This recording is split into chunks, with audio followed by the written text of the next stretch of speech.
ಅದು ಸದಾ ಬ್ಯುಸಿ ಇರುವ ನ್ಯಾಷನಲ್ ಹೈವೇ, ಅದರಲ್ಲೂ ಟೋಲ್ನಲ್ಲಿ ದಿನಕ್ಕೊಂದಕ್ಕೆ ಕಿರಿಕಿದ್ದತ್ತೆ. ಆದರೆ ಬಿಜೆಪಿ ಮುಖಂಡ ಮಾತ್ರ ತನ್ನ ರಂಪಾಟ ನಡೆಸಿ ಸೆಕ್ಯೂರಿಟಿ ಗಾರ್ಡ್ ಮೇಲೆ ಹಲ್ಲೆ ನಡೆಸಿ ದರ್ಪ ತೋರಿದ್ದಾನೆ. ಎಲ್ಲ ಘಟನೆಗಳು ಸಿಸಿಟಿವಿಯಲ್ಲಿ ದಾಖಲಾಗಿದೆ. ಇದು ಉಡುಪಿ ಜಿಲ್ಲೆಯ ರಾಷ್ಟ್ರೀಯ ಹೆದ್ದಾರಿ 66ರ ಸಾಸ್ತಾನ ಟೋಲ್ ಗೇಟ್. 1 ವರ್ಷದ ಹಿಂದೆ ಜನರ ವಿರೋಧದ ನಡುವೆಯೂ ಟೋಲ್ ನಿರ್ಮಾಣವಾಗಿತ್ತು. ಪ್ರತಿಭಟನೆಯ ಫಲವಾಗಿ ಸ್ಥಳೀಯ ವಾಹನಗಳಿಗೆ ಶುಲ್ಕ ವಿನಾಯಿತಿಯನ್ನ ನೀಡಿತ್ತು.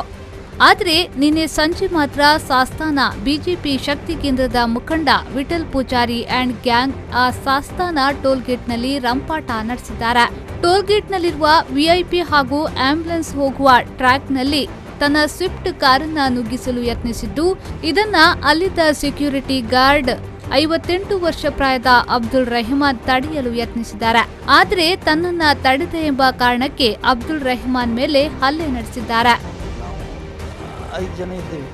5 ಜನ ಇರುವಾಗ ನಾವು ಅದರಲ್ಲಿ ಒಬ್ಬ ಈ ಕಡೆ 2 ಜನ ಈ ಕಡೆ 2 ಜನ ಆ ಕಡೆ, ಒಬ್ಬ ಆಂಬುಲೆನ್ಸ್ ಹತ್ರ ನಿಲ್ಲಬೇಕು, ಒಬ್ಬ ಇದರಲ್ಲಿ ಸ್ಪೀಡ್ ಗಾಡಿಯಲ್ಲಿ ನಿಲ್ಲಬೇಕು, ಒಬ್ಬರು ಮಾತ್ರ ಮೇಲೆ ಒಂದು ಗಂಡಸು.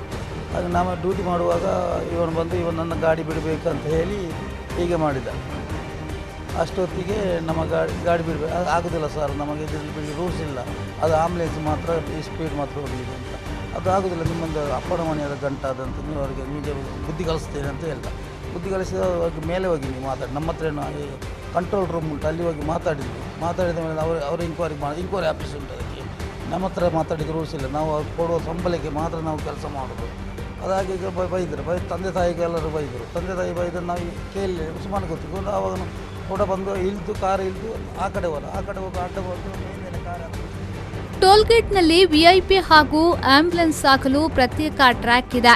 ಅದರಲ್ಲೇ ಸಾಗಬೇಕು ಎಂದು ರಂಪಾಟ ನಡೆಸಿ ತನ್ನ ವಾಹನ ಚಲಾಯಿಸಿದ ವಿಠಲ್ ಪೂಜಾರಿ ಅಂಡ್ ಗ್ಯಾಂಗ್ ಅಲ್ಲೇ ಇದ್ದ ವಾಹನ ಸವಾರರ ಹೆಲ್ಮೆಟ್ನಿಂದ ಅಬ್ದುಲ್ ರೆಹಮಾನ್ ತಲೆಗೆ ಹಲ್ಲೆ ಮಾಡಿದ್ದಾರೆ. ಮಾತ್ರವಲ್ಲದೆ ಕಾಲಿನಿಂದ ಹಿಗ್ಗಾಮುಗ್ಗ ಥಳಿಸಿದ್ದಾರೆ. ಹಲ್ಲೆಗೆ ಒಳಗಾದ ಅಬ್ದುಲ್ ರೆಹಮಾನ್ ಮುಲ್ಕಿ ಸಮೀಪದ ಕೊಲ್ನಾಡು ನಿವಾಸಿ.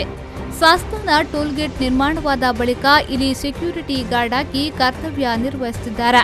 ಇದೀಗ ಹಲ್ಲೆಗೆ ಒಳಗಾದ ಅಬ್ದುಲ್ ರೆಹಮಾನ್ ಉಡುಪಿಯ ಅಜ್ಜರಕಾಡು ಆಸ್ಪತ್ರೆಯಲ್ಲಿ ಚಿಕಿತ್ಸೆ ಪಡೆಯುತ್ತಿದ್ದು, ಅಮಾಯಕನ ಮೇಲೆ ಹಲ್ಲೆಯನ್ನ ಸ್ಥಳೀಯರು ವಿವಿಧ ಸಂಘಟನೆಗಳು ಖಂಡಿಸಿವೆ.